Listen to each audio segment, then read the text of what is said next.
दरअसल मध्य प्रदेश में एक जिला है महाकाल। उज्जैन जिस जिला को नाम गया वहाँ महाकाल भी बोलते हैं, महाकाल का मंदिर है।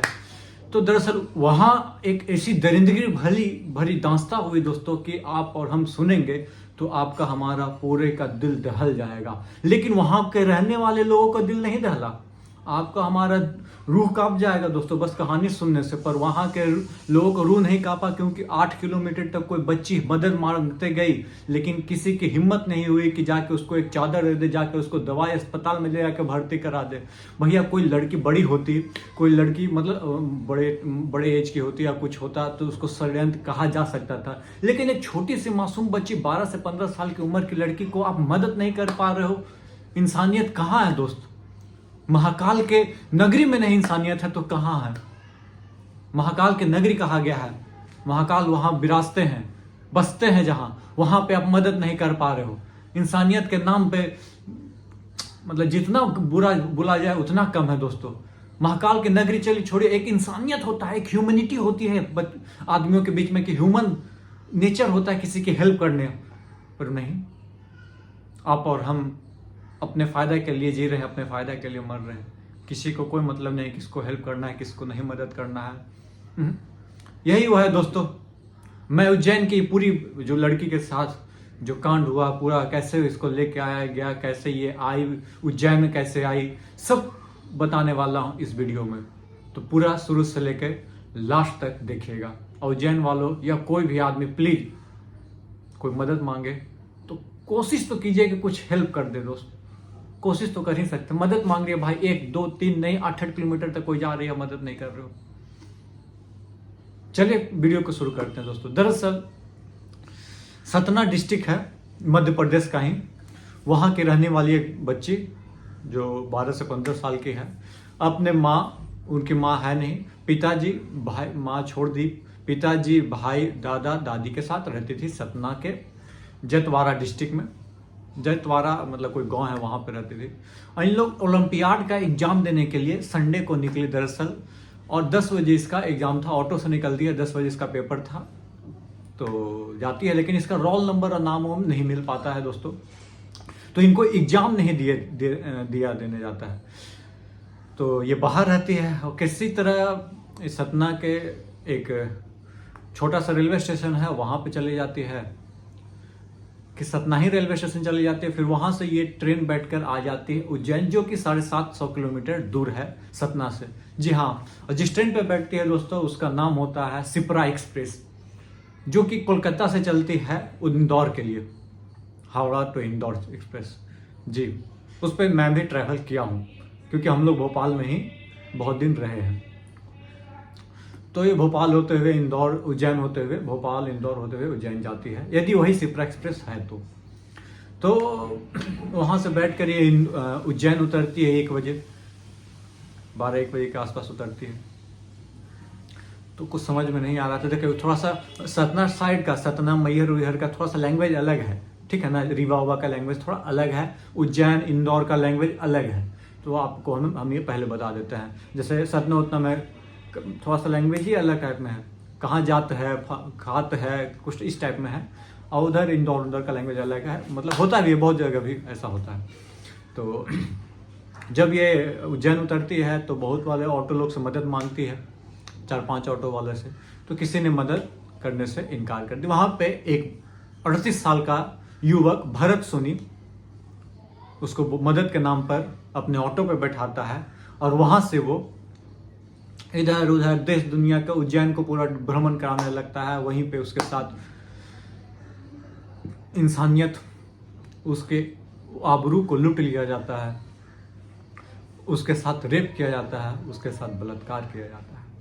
झकझोर देने वाली कहानी दोस्तों। ये पता नहीं उस ऑटो वाले की 38 साल की उम्र तक दिमाग नहीं आया दोस्त, तो कब आएगा।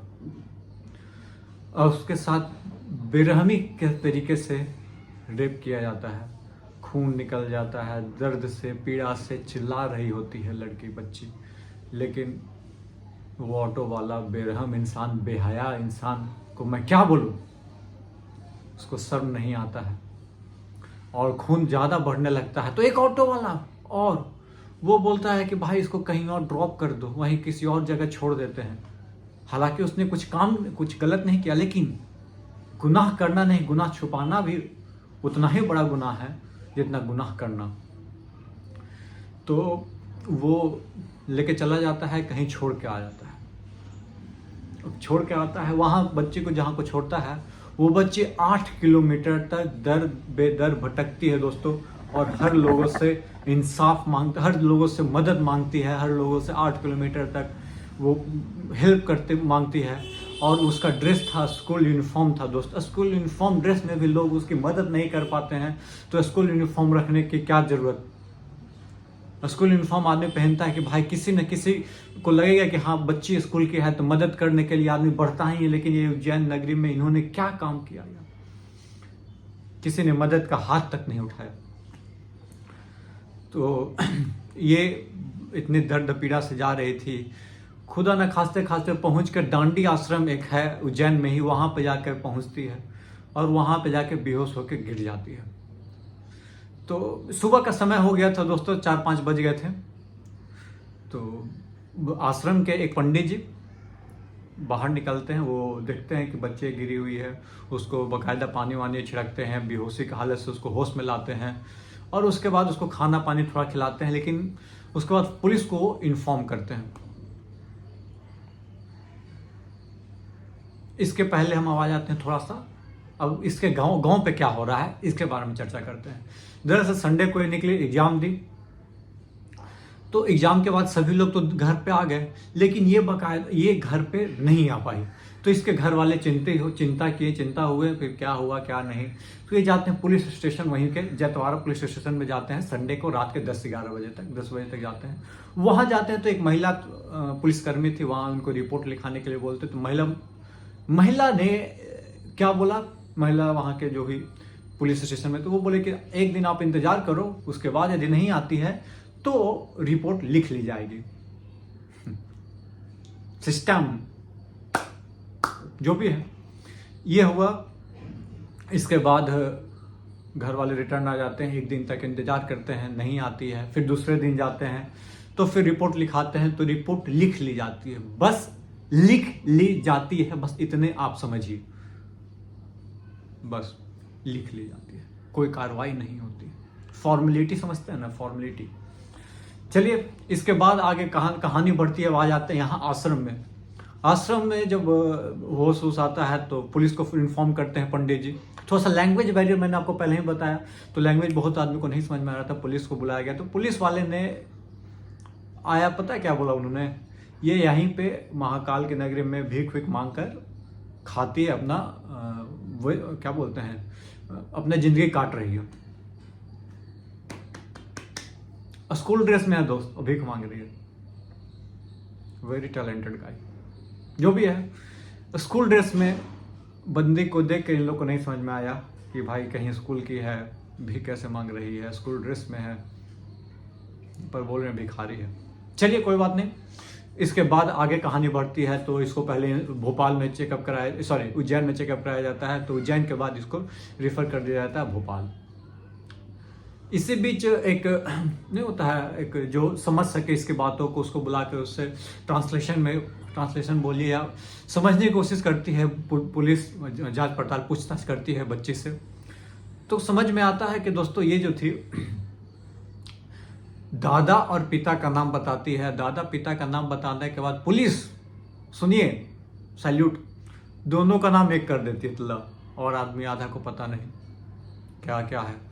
इसके बाद कहानी क्या चलती है दोस्तों कि एक अखबार में इसकी छपती है तस्वीर, जो कि ब्लर के साथ और लेकिन ड्रेस रहता है। तो वहीं का एक बंदा उज्जैन में अखबार में पढ़ता है, तो उसको लगता है कि अरे यार ये तो हमारे गांव का ही घटना है, वहाँ से सही बात ही कंप्लेन भी आया है। इसी तरह कहानी चलती है आगे। तो वो जाकर इन्फॉर्म करता है उसके घर के, इसके दादाजी के पास दिखाता है ऐसी सी बात है। तो उसके बाद ये पुलिस स्टेशन जाते हैं जैतवाड़ा, वहाँ भी ये एक्टिव होते हैं, एक्टिव नॉट प्रोएक्टिव, प्रोएक्टिव होते तो बात ही अलग थी। एक्टिव होती है पुलिस, उसके बाद जांच पड़ताल कराती है। और ये फिर लेके दादाजी इसके या इसके आदमी ही आती है पुलिस स्टेशन महाकाल उज्जैन में। उसके बाद सीसीटीवी कैमरा को जांच पड़ताल किया जाता है, देखा जाता है कि कौन सी सीसीटीवी कैमरा में कैद हुई। तो जहां से ये ट्रेन पकड़ी तो बहुत ही छोटा रेलवे स्टेशन, वहां पे कोई सीसीटीवी कैमरा नहीं था, लेकिन उज्जैन में सीसीटीवी कैमरा में ये नजर आ जाती है, दिखती है इसी ड्रेस के साथ। तो ये घटना यहाँ तक जाती है और इंदौर में इसका चेकअप चल रहा है। हालांकि अभी थोड़ा हालत स्थिर हुआ है, लेकिन वहीं पे एक चीज़ और आती है दोस्तों। दरअसल क्या है कि जब पुलिस जांच पड़ताल करती है तो 5-6 ऑटो ड्राइवर पे शक होता है, जो सीसीटीवी कैमरा पे आते हैं। उसमें से बताया जाता है कि ये ऑटो ड्राइवर ये है भरत सोनी। और भरत सोनी को पूछताछ के लिए और दोनों ऑटो ड्राइवर को बुलाती है, दोनों को इंक्वायरी करती है। तो ये भागने की कोशिश करता है, भरत सोनी भागने की कोशिश करता है, उसमें पत्थर चलाता है पुलिस पे, पुलिस कर्मी घायल हो जाते हैं, लेकिन भागते भागते हुए गड्ढे में गिर जाता है दोस्तों, घायल हो जाता है। पुलिस इसको पकड़ लेती है, हॉस्पिटलाइज कर देती है। लेकिन दोस्तों ऐसा अपराध हो रहा है दिन पे दिन बहुत जगह, चाहे मिजोरम हो, चाहे वो मणिपुर हो, चाहे राजस्थान हो, चाहे मध्य प्रदेश हो, चाहे वो उन्नाव हो, चाहे वो कहीं का। बहुत खराब स्थिति है दोस्तों। इसमें आपको हमारी जिम्मेदारी है, इंसान के नाम पर, इंसान का सहारा, इंसान का मदद करना आपकी हमारी जिम्मेदारी है दोस्तों। ये कहानी से सुनाना इसलिए चाहता था कि आपको भी अवेयरनेस हो कि भाई कोई 8 किलोमीटर तो कोई जल रहा है, कोई 8 किलोमीटर कोई मदद मांगे और आपको लगे कि करना चाहिए तो बिल्कुल करिए। और इसमें कोई स्कूल ड्रेस पहन के आया है तो थोड़ा सा, और कितने साल के बच्चे थे, 12 साल के 13 साल के बच्चे थे, आपके साथ क्या गेम खेलते यार दोस्त, इतना तो सोचना ही चाहिए था। चलिए वीडियो पसंद आया तो चैनल को लाइक शेयर सब्सक्राइब जरूर कर लीजिएगा। धन्यवाद। जय हिंद, जय भारत।